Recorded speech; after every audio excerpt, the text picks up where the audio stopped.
Questão número 10, aqui eu coloquei geometria analítica, mas na verdade tá mais para geometria espacial. Olha só, considere dois planos alfa e beta perpendiculares e três retas distintas, R e ST, de tal forma que a reta R está contida no plano alfa, a reta S está contida no plano beta e T é a interseção de alfa e beta. Quer dizer, alfa e beta são planos, então T é a interseção dos planos, né? Vamos fazer essa figurinha aí? Ó, dois planos perpendiculares alfa e beta. Como é que a gente desenha dois planos perpendiculares? Ó, vamos desenhar isso aqui, seria um plano. Claro que você sabe que o plano vai até o infinito, né? Mas a gente desenha assim como se fosse só um pedaço. Senão, como é que você vai desenhar numa folha de papel um treco que vai até o infinito? Então vamos chamar esse plano aqui de plano alfa. E o outro plano, vamos fazer então ele perpendicular, assim, ó. Plano perpendicular. Então aqui os dois planos, alfa e beta. E a gente tem aqui a interseção deles. A interseção deles, ó. É isso aqui, que é a reta T, né? Ele falou que T é a interseção desses dois planos, reta T. Tá, então essa figurinha é isso aqui. É como se fosse o cantinho lá das paredes da sua casa, né? Parede, parede, aqui é o cantinho das paredes, tá? Ou então pode ser o chão, uma parede, e tá aqui a interseção do chão com a parede. Tá, ele falou ainda que tem essas retas R e S. Quer dizer, a reta R está no plano alfa. A reta R está em algum lugar desse plano aqui. Reta R. Vamos desenhar uma reta R dentro desse plano? Que tal isso aqui, ó? Isso aqui é a reta R. Então temos aqui uma reta R contida no plano alfa. Ela está cortando a reta T aqui, né? Bom, e a gente tem ainda a reta S contida no plano beta. Então vamos fazer uma reta S contida no plano beta. A reta está nesse plano beta. Como é que vai ficar isso aqui? S apareceria assim. Aqui ela fica invisível, né? Porque ela está escondida lá atrás. Aqui ela continua. Essa aqui é a reta S. Nossa, rapaz. Ó, digamos que essas folhas de papel aqui estejam representando os planos alfa e beta. O plano alfa é esse lado aqui e o plano beta é esse lado aqui, só que são perpendiculares, né? Assim.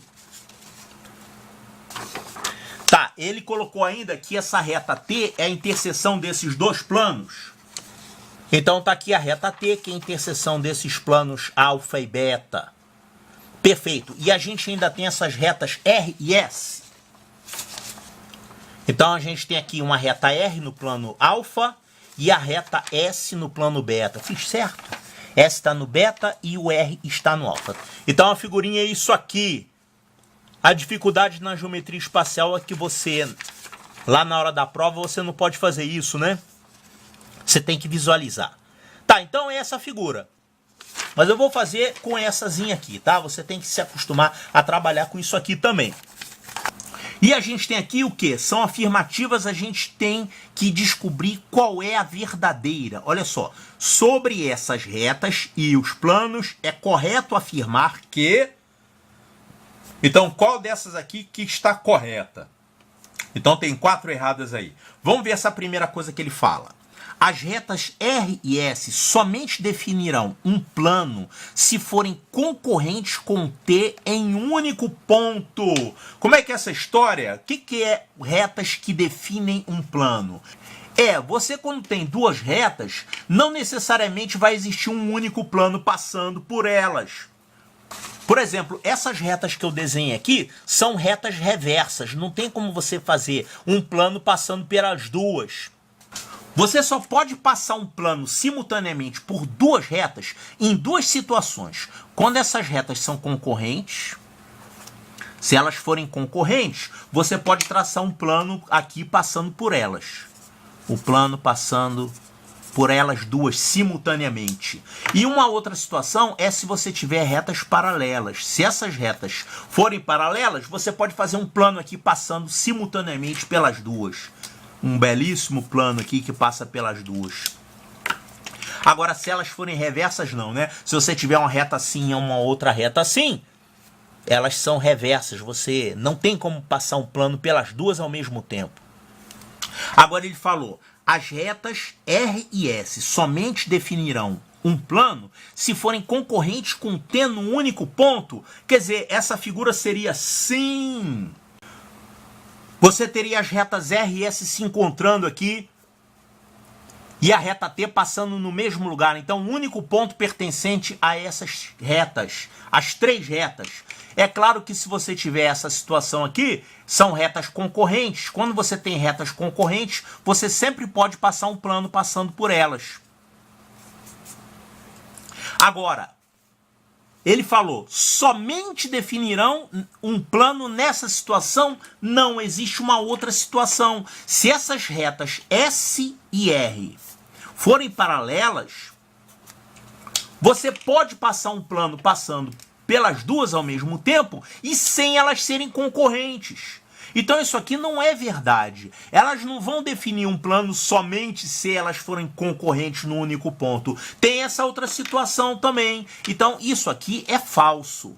Não é verdade que somente nesse caso elas definirão um plano. Tem esse outro caso aqui também. Então essa aqui é falsa. Que coisa, a questão é só isso, não tem que calcular nada? Tem que analisar uma de cada vez e ver o que está certo aqui.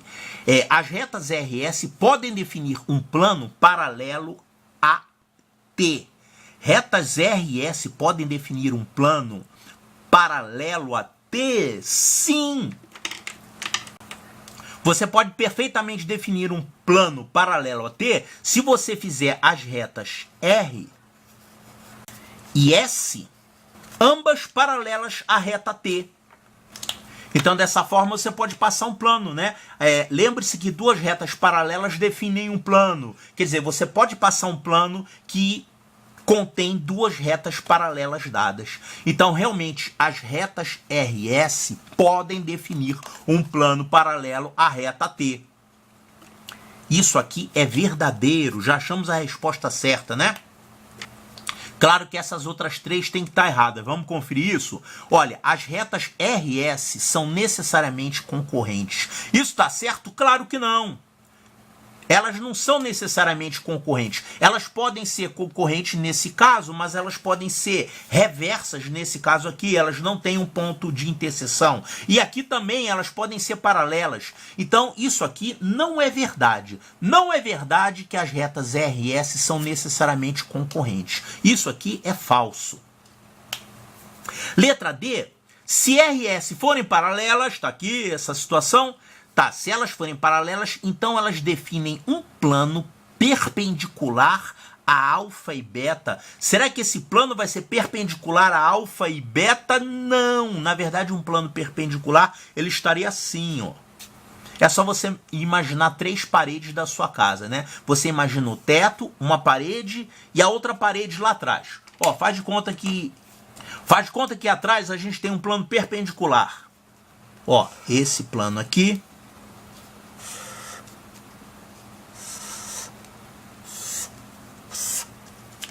Então, como se fosse assim, você teria esse plano e lá atrás esse plano perpendicular. Seria o chão e as paredes lá do seu quarto. Tá, então isso aqui seria um plano perpendicular aos planos alfa e beta. Ele falou, essas retas R, se elas forem paralelas, elas vão definir um plano perpendicular? Não, se elas forem paralelas, o plano vai estar em outra posição, vai estar aqui assim, não tem nada a ver isso aqui. Isso aqui é falso, né? E letra E, o plano definido por R e T é necessariamente paralelo a S. Calma aí, o plano definido por R e T. Olha aqui, o plano definido por R e T é o próprio plano alfa, não é? Olha só, a reta T é a interseção de alfa e beta, então a reta T está no plano alfa, a reta R também. Então o plano definido por R e T é o próprio plano alfa. Então ele falou, o plano alfa é necessariamente paralelo à reta S? Não. Nesse caso aqui, o plano alfa está paralelo a essa reta S aqui, mas nesse caso aqui não está. Ou seja, esse tal plano aí, que é o plano alfa, ele não é necessariamente paralelo ao plano alfa. Poxa, isso aqui é falso também. Então, realmente, a única correta é essa aqui, letra B de bravo.